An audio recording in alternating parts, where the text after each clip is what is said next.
सभी को मेरा नमस्कार। मैं सुमन शर्मा आप सबका स्वागत करती हूँ। भक्ति काल की साहित्यिक परिस्थितियों पर प्रकाश डालिए, यह प्रश्न लेकर आज आपके साथ।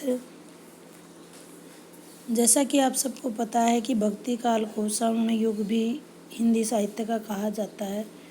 इस युग में युद्धों के स्थान पर ईश्वर वंदना पर ज़्यादा ध्यान दिया गया है। सौंदर्य के स्थान पर भगवान की लीलाओं का गुणगान किया गया है।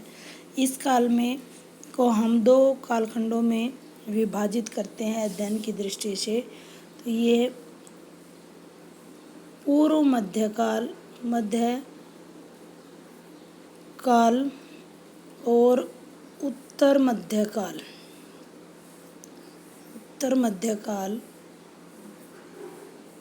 पूर्व मध्यकाल को भक्ति काल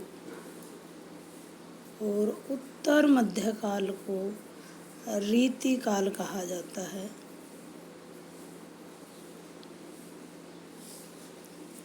आचार्य रामचंद्र शुक्ल ने भक्ति की प्रधानता मानते हुए इस काल की समय सीमा संवत, जैसे मैंने आपको कल भी बताया था, संवत लिखेंगे तो 1375 और अगर सन लिखेंगे तो इसमें से 57 हम माइनस करेंगे तो यहाँ 1318 से इसकी शुरुआत मानेंगे।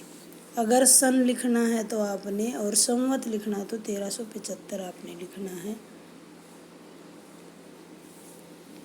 डॉक्टर नगेंद्र ने इसकी समय सीमा 1350 ईस्वी से लेकर 1650 ईस्वी मानी है। आइए किसी भी साहित्य को पढ़ने से पहले उसकी राजनीतिक, आर्थिक, सामाजिक, सांस्कृतिक, साहित्यिक पृष्ठभूमि हम पढ़ते हैं, परिस्थितियों को पढ़ते हैं कि उस समय पर जो समाज है वो किस प्रकार का रहा है। उसी का असर जो है साहित्य पर हमें दिखाई देता है। राजनीतिक दृष्टि से हिंदी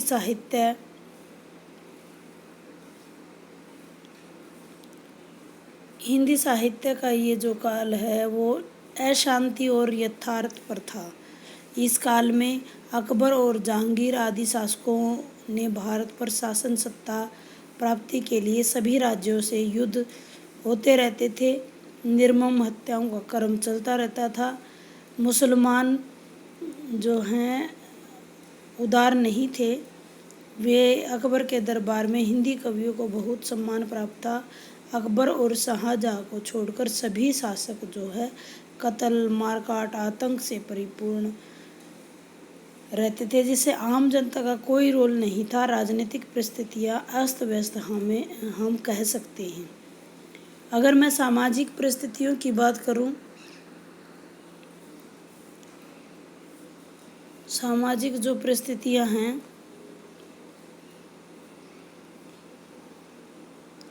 समाज में इस युग में जो सामाजिक परिस्थितियां रही हैं, आप देख सकते हो कि पूरा जो समाज है वो उथल पुथल से भरा हुआ था। समाज में ब्राह्मण, क्षत्रिय, वैश्य और शूद्र 4 वर्गों में ये बटा हुआ था। हिंदुओं में छुआछूत की प्रथा विद्यमान थी।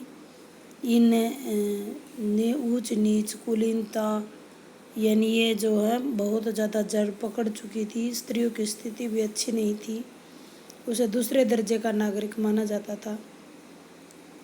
मुस्लिम शासकों के अत्याचार और काम वासना के कारण हिंदू समाज की परिचारिका के रूप में ही, यानी उसको जो पारिवारिक स्थिति थी उसकी वो भी अच्छी नहीं थी, क्योंकि उसका बाल विवाह कर दिया जाता था। सती प्रथा, पर्दा प्रथा जैसी कुरीतियों की भरमार थी। संक्षेप में हम कह सकते हैं कि हिंदू समाज में जो व्यवस्था थी वो दयनीय अवस्था थी। दरिद्रता, शिक्षा, अनेक सामाजिक कुरीतियों का शिकार हो चुकी थी। धार्मिक परिस्थितियों की अगर मैं बात करूं तो इस युग में बौद्ध धर्म हीयान और महायान 2 भागों में बढ़ चुका था। अपने मूल स्वरूप से ये पीछे हट चुका था। अपने वास्तविक उद्देश्य को भूलकर यह भी तंत्र मंत्र और चमत्कार विद्याओं में जनता को लुभाने की कोशिश में लग गया था। नाथ पंथ में संत मत की धार्मिक पृष्ठभूमि तैयार हो रही थी। हिंदुओं में भी विभिन्न प्रकार के शैव और वैष्णव का आपस में संघर्ष चल रहा था। शैव जो कि शिव को मानने वाले हैं और वैष्णव जिसको आलवार संत भी कहा जाता है, उनमें भी आपसी टकराव की स्थिति देखने को मिलती थी। भक्ति के निर्गुण और सगुण दोनों रूप से ही उपासना की पद्धति प्रचलित हो चुकी थी। धर्म में पाखंड और दंभ का बोलबाला था। मुस्लिम शासकों के शासन में इस्लाम धर्म का भी काफ़ी बोलबाला रहा है। भक्ति काल धार्मिक दृष्टि से विविध संप्रदायों, मतों और विकास का युग रहा है।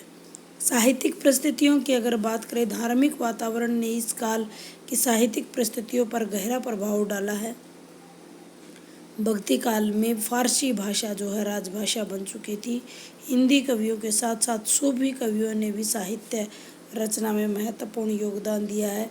इस काल के कवियों ने अपने विचारों को कविताओं में प्रस्तुत किया है। हिंदुओं का उच्च वर्ग और संस्कृत में अपने विचार वो प्रकट करते रहते थे। इस काल में मुक्तक और प्रबंध दोनों ही प्रकार की रचनाएं लिखी गई हैं।